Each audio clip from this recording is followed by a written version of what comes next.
Hello, wealth tycoons. If you love coffee, especially the coffee glass with your name on it, then this video is for you.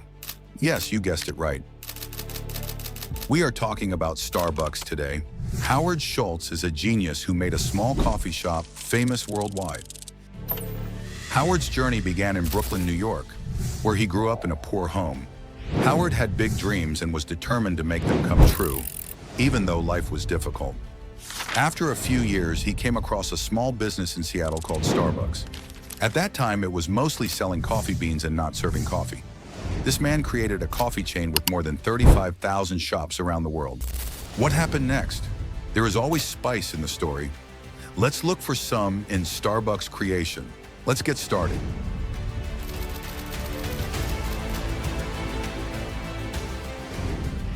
Howard did more than just build a business. He made a neighborhood. His story shows that with big dreams, a lot of heart, and maybe a double shot of espresso, anything is possible. As a child, Howard Schultz didn't have a metal spoon or even a nice coffee mug. Howard was born in Brooklyn, New York in 1953. He came from a working-class family that knew what it was like to fight. Howard saw his dad work hard at low-paying jobs to barely keep the family alive. He knew what it was like to live from paycheck to paycheck. His hard start taught him how to be strong and determined and avoid living the kind of life he didn't want to live. Howard was different, though, because he had dreams. He didn't let his past decide what would happen in the future. Howard had the drive to do better than the cards he was given, even when he was a little boy. He wasn't going to let the dirty streets of Brooklyn or his family's money problems stop him. There was no way that Howard was going to change his story. Sports became a way for him to escape. Howard was good at football. Because he was so good on the field, he got a scholarship to Northern Michigan University, which is a long way from his home in Brooklyn. It was the key to a better life for him. Howard decided to study communication in college, which would help him talk about his vision with the rest of the world. It was not all goals and books in college, though. Howard worked hard to make ends meet, like most students. He did odd jobs to make money. They were not very exciting, but they taught him how important it is to work hard. Howard was determined in everything he did, from flipping burgers to carrying newspapers. This drive would later help him become a huge success. Howard's move from the streets of Brooklyn to a college campus in Michigan was more than just a physical one. He also made a mental leap. The more he thought about it, the less crazy his dreams seemed. Even though the chances were against him, Howard had something special. He was sure he could change the future forever. He might not have known it at the time, but his time at Northern Michigan set the stage for a story that would soon change the way everyone drank coffee. Howard, like most of us, jumped right into work after college and tried to figure things out as he went. He tried his hand at a few different sales jobs to learn the ropes and improve his ability to persuade people.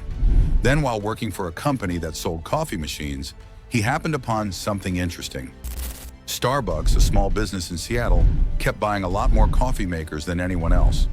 What's the point of having so many tools for such a small business? Well, Howard's interest level went through the roof. This wasn't just a coffee shop. It could be a gold mine of undiscovered stories, and Howard was about to become one of its biggest fans. Take a sip of your latte, because there's a catch. Starbucks was not the worldwide coffee giant it is now. Not at all. There were only a few cute little stores in Seattle that made up the business. Also, guess what? Not even by the cup did they sell coffee.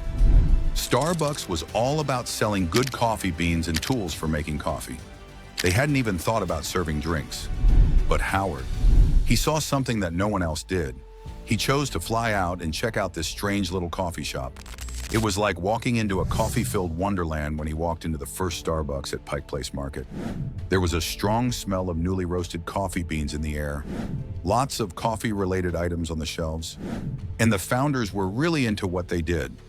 Howard fell in love with the smell right away. Howard didn't just see a store selling beans, he saw a blank board ready for a great painting to be made on it. He saw Starbucks as having a promise that not even its founders had thought of. Howard was so driven that he didn't just leave feeling inspired, he did something. In 1982, he pitched himself to Starbucks and got them to hire him as their director of marketing. Howard wasn't just getting a job, This was the start of something amazing. When Howard joined Starbucks, it was already a small company, but it was about to change the way people drink coffee. Oh, what a fun ride it would be. Howard's story goes in an interesting new direction and gets a little magic from the coffee. Howard was in Italy in 1983 on a work trip. He had no idea that this little adventure would change the course of his life and coffee history forever. He saw something amazing as he walked through the lovely streets of Milan. Their coffee wasn't just a drink. It was almost like art. There were lots of people in the espresso places. People weren't rushing to get their coffee like people do in New York. Instead, they lingered, talked, and connected. Howard was charmed by these cute coffee shops that felt like warm community places. Not only the coffee, but also the experience, the atmosphere, and the feeling of being a part of something. Time for the aha moment, Howard wondered. Why not bring this amazing Italian scene of coffee shops back to the US? At home, coffee was just coffee, a quick sip of coffee from a paper cup to get the day going. Howard wanted to make it more than that, a daily habit, an important break, or an experience. He thought that coffee would bring people together, like it did in Milan. Howard hurried back to Seattle full of ideas, possibly after drinking a few too many espressos. He was excited. He told the owners of Starbucks about his big idea and was sure they'd be just as excited. They weren't, though. Plot twist. The founders were crazy about coffee and the tools they used to make it. Coffee shops? Not their thing. Howard tried to get them to agree. In his clear descriptions, he showed busy cafes where people sat and told stories while sipping perfectly made lattes. The answer was still a strong no thanks. At that time, Starbucks didn't want to open a coffee shop. It was like telling someone who sells rough gems to make jewelry. They didn't get it. Hey, just a quick interruption. If you are enjoying watching this video so far, do appreciate our efforts. How? Simple. By liking, sharing, and subscribing to the channel. That would have been the end of the story for most people. Howard, not so much. Sorry. When this man had a dream, he held on to it like foam on a drink. He couldn't give up on his idea, even though it was turned down. He was sure he had found something revolutionary, and he was set on making his dream come true, Starbucks or not. Howard always said yes, even when people said no. When the founders of Starbucks didn't agree with his idea for a coffee shop, he did what any driven dreamer would do. He went out on his own. His coffee company, Il Giornale, was named after an Italian newspaper as a tribute to the culture that had influenced him. It opened in 1985. Il Giornale was not just any coffee shop, it was Howard's dream come true. The goal wasn't to sell beans, but to make an event. This place felt like walking into an Italian espresso bar as soon as you walked in. It was warm, friendly, and full of life. Howard worked hard and drank a lot of coffee to make it happen. Il Giornale grew quickly thanks to his never-ending drive, new ideas, and ability to connect with people. People didn't just come for coffee, they wanted to feel like they were part of a group. Then the story took a turn. The owners of Starbucks chose to sell their business in 1987. Howard did not think about it for a second.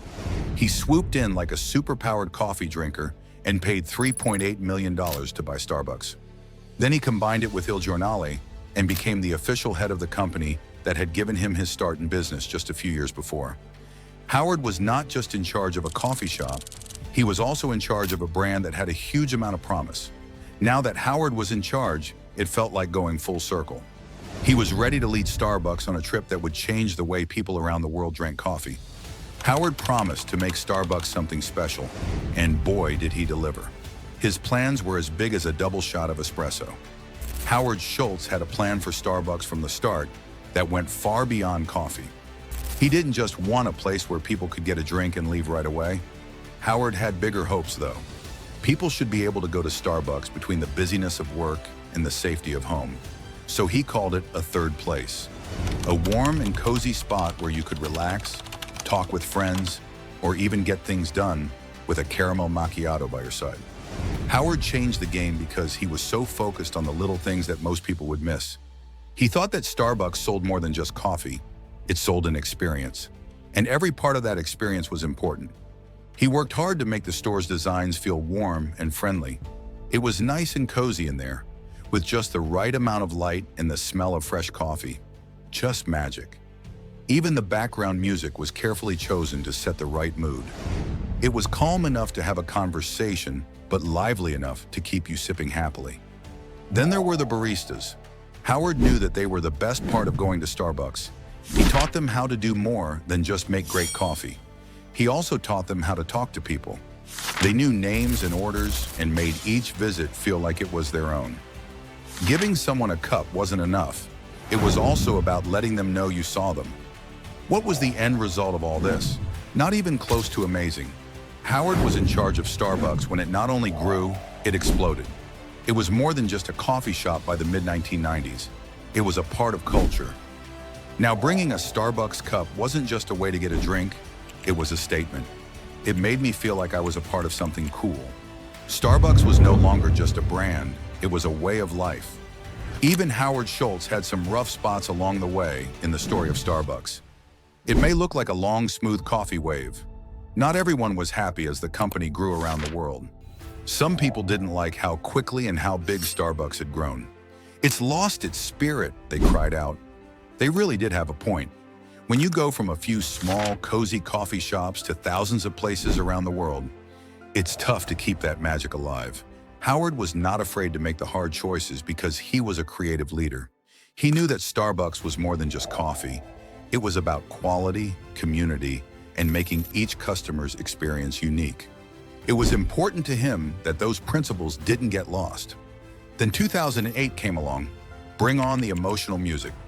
Starbucks wasn't spared when the global financial crisis hit. The company was having a hard time because business dropped sharply. Howard had quit as CEO in 2000 to work on other projects, but he knew it was time to get back in the spotlight. He wasn't going to let his favorite company fail because Starbucks needed him. Howard came back as CEO with one goal: to get Starbucks back to its roots. It took courage for him to close hundreds of shops that weren't doing well, which was a tough but necessary decision. He put the company back on track with the things that had made it successful in the first place: great coffee, memorable customer experiences, and new ideas all the time. The effects were truly amazing. Starbucks not only made it through the crisis, but it came back stronger under Howard's new leadership. It woke me up and made me feel like I needed a second shot of espresso. Howard showed everyone, including Starbucks, what made the brand so great, once again showing that he was the king of comebacks when it came to coffee. Howard Schultz not only helped Starbucks get through a rough patch, he also built it into an almost unstoppable coffee business. Starbucks didn't just do well under his direction, it soared. Howard made sure that Starbucks was always ahead of the curve because new ideas were what kept the business alive. Let's look at the Frappuccino. It was not just a drink. That dreamy, creamy mixture was a change in a cup. Suddenly, coffee wasn't just for people who like coffee. It was for anyone who liked a tasty cold treat with some caffeine and maybe some whipped cream. The Starbucks app came next. Howard turned a simple loyalty program into a cool way to use your phone to order coffee, skip the line, and win rewards. It was convenience made just right. As of now, Starbucks has over 35,000 stores in more than 80 countries, making it a world giant. Starbucks has become a common way to talk about coffee, whether you're drinking a latte in Tokyo or a macchiato in Paris. It is not just a brand, it is an international event.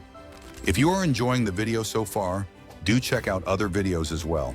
We have uploaded a gem of the videos based on business stories. It is going to be worth of your time. Coming back to Howard.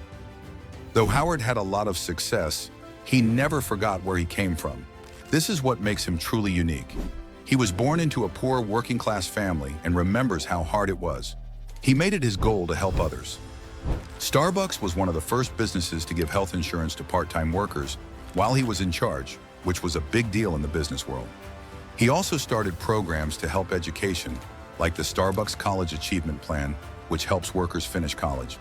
He also pushed for community development projects, showing that a business could be very successful and do good things for the community at the same time. Howard's story is not just a happy ending. It shows that big dreams, lots of heart, and coffee can make the world a better place. Howard Schultz's story isn't just a typical poor man goes rich tale. It's also a lesson in how to dream big, believe in yourself, and never give up when things get hard.